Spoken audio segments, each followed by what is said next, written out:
رسول اللہ صلی اللہ علیہ وسلم سے ایک دن صحابہ کرام نے پوچھا، دریافت کیا، یا رسول اللہ یہ قربانی کیا ہے؟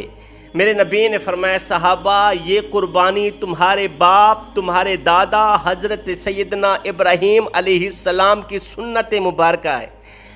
یہ سن کر صحابہ کرام نے مزید پوچھا، یا رسول اللہ پھر اس پر ہمیں اجر و ثواب کتنا ملے گا؟ اس پر ہمیں نیکیاں کتنی ملیں گی؟ میرے نبی نے فرمایا، جانور کے ہر ایک بال کے برابر تمہیں ایک ایک نیکی ملے گی۔ قربانی کے لیے تمہارا جتنا بڑا جانور ہوگا، جتنے بڑے جانور کے اوپر جتنے بال ہوں گے، حساب کتاب تم خود لگا لینا، ہر ایک بال کے برابر تمہیں ایک ایک نیکی کا ثواب ملے گا، ایک ایک بال کے برابر ایک ایک نیکی ملے گی۔ رسول اللہ صلی اللہ علیہ وسلم نے ایک دن اپنی پیاری بیٹی سیدہ فاطمہ الزہرا رضی اللہ تعالی عنہا کو فرمایا، بیٹی فاطمہ اٹھو، قربانی کے جانور کے پاس رہو، آپ کے نام کا جو جانور اللہ کی بارگاہ میں قربان ہونے جا رہا ہے نا، اپنے گھر میں اس جانور کے بالکل قریب رہو۔ یہ سن کر سیدہ فاطمہ الزہرا نے وجہ پوچھی، آقا، ابا حضور، اس میں حکمت کون سی چھپی ہوئی ہے؟ میں کیوں جانور کے پاس رہوں، کیوں جانور کے بالکل قریب رہوں؟ یہ سن کر میرے نبی نے فرمایا، بیٹی فاطمہ، وہ اس لیے کہ اس جانور کے خون کا پہلا قطرہ زمین پر گرتے ہی اللہ تعالیٰ تمہارے پچھلے تمام گناہوں کو مٹا دے گا۔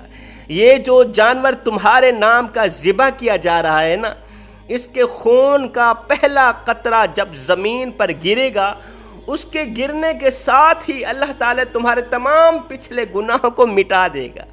میں آپ لوگوں سے پوچھنا چاہتا ہوں، آج کی اس دور میں ہر بندے کا اپنا عقیدہ ہے، ہر بندے کا اپنا ایک مسلک ہے۔ میں اپنے مسلک کے مطابق، اپنے عقیدے کے مطابق بات کرنا چاہتا ہوں۔ کیا سیدہ فاطمہ الزہرا رضی اللہ تعالی عنہا پر گناہ کا کوئی دھبا تھا جس کے بارے میں میرے نبی فرما رہے ہیں تمہارے پچھلے تمام گناہوں کو مٹا دیا جائے گا؟ میرے عقیدے کے مطابق تو سیدہ فاطمہ الزہرا گناہوں سے پاک ہے۔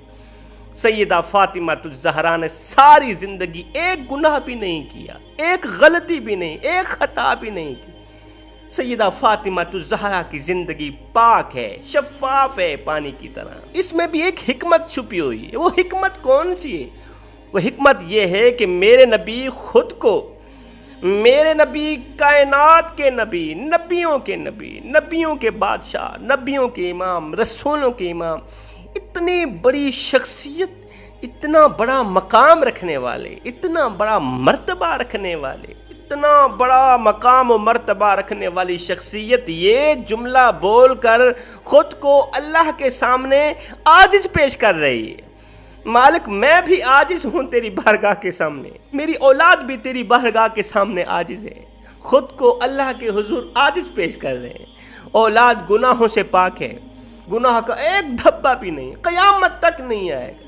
اب دوسری حکمت جو سامنے آ رہی ہے، یہ سنتے ہی سیدہ فاطمہ الزہرا نے عرض کی، ابا حضور، کیا یہ فضیلت صرف اہل بیت کے لیے ہے یہ تمام مسلمانوں کے لیے ہے؟ میرے نبی نے فرمایا، یہ فضیلت تمام مسلمانوں کے لیے۔ رسول اللہ صلی اللہ علیہ وسلم نے فرمایا جو شخص صاحب استطاعت ہونے کے باوجود بھی، قربانی کرنے کی گنجائش رکھنے کے باوجود بھی اگر وہ قربانی نہیں کرتا، مال بھی ہے، دولت بھی ہے، پیسہ بھی ہے، سب کچھ ہے، پھر بھی اگر وہ قربانی نہیں کرتا تو وہ ہماری عیدگاہ میں نہ آئے۔ حضرت سیدنا امام جعفر صادق رضی اللہ تعالی عنہ لوگوں کو واعظ و نصیحت فرما رہے تھے، درس قرآن دے رہے تھے، قربانی کی فضیلت اور قربانی کے مسائل بیان فرما رہے تھے۔ اتنے میں آپ نے فرمایا، لوگو، ہر ایک مسلمان کی قربانی قبول ہو جاتی ہے۔ دنیا میں رہنے والے ہر ایک گنہگار، بدکار، سیاہکار کی قربانی اللہ تعالیٰ قبول فرما لیتا ہے، مگر سنو، دنیا میں 3 بدقسمت لوگ ایسے رہتے ہیں جن کی نہ تو قربانی قبول ہوتی ہے، نہ تو حج قبول ہوتا ہے، اور نہ ہی تو نماز قبول ہوتی ہے۔ لوگوں نے پوچھا، حضرت آخر وہ بدقسمت لوگ کون کون سے؟ وہ 3 بدبخت لوگ کون کون سے؟ جن کی قربانی قبول نہیں ہوتی، آپ بھی دل کے کانوں سے سنیں آخر وہ 3 بدقسمت لوگ کون کون سے۔ فرمایا نمبر 1 شرک کرنے والا۔ اللہ اکبر، شرک کرنے والے کا کوئی بھی عمل قبول نہیں ہوتا، نہ نماز قبول ہوتی، نہ حج قبول ہوتا ہے، نہ ہی تو قربانی قبول ہوتی۔ شرک کیا ہے؟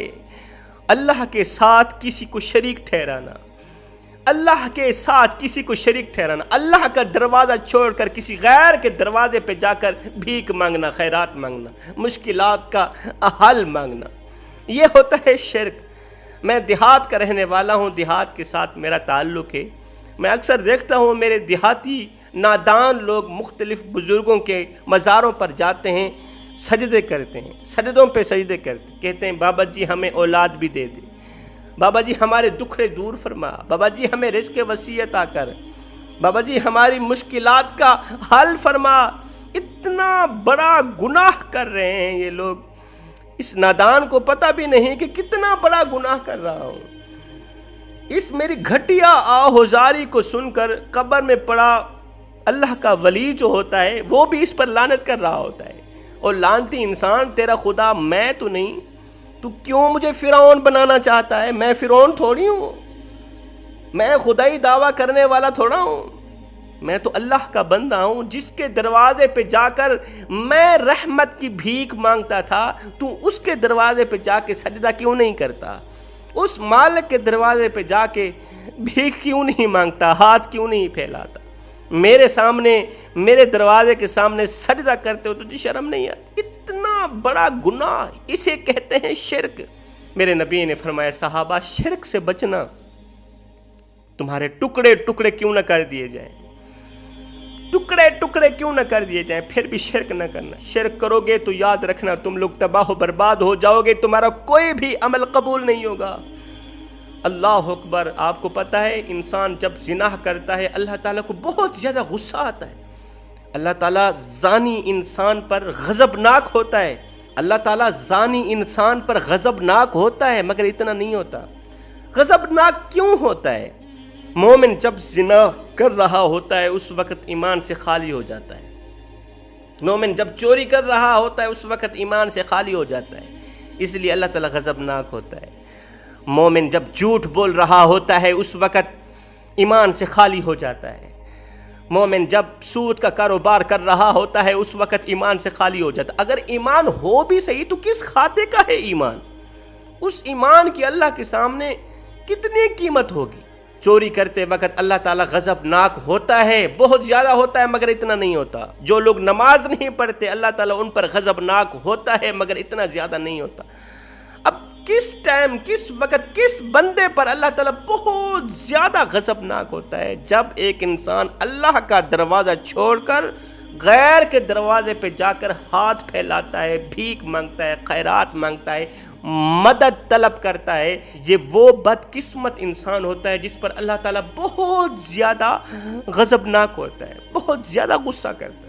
پوچھا گیا حضرت دوسرے لوگ کون سے ہیں جن کی قربانی قبول نہیں ہوتی؟ فرمایا دوسرے لوگ حرام کے پیسوں سے بکرا خرید کر اللہ کی راہ میں قربان کرنے والے لوگ، یہ بھی وہ لوگ ہیں جن کی نماز قبول نہیں ہوتی، جن کی قربانی قبول نہیں ہوتی۔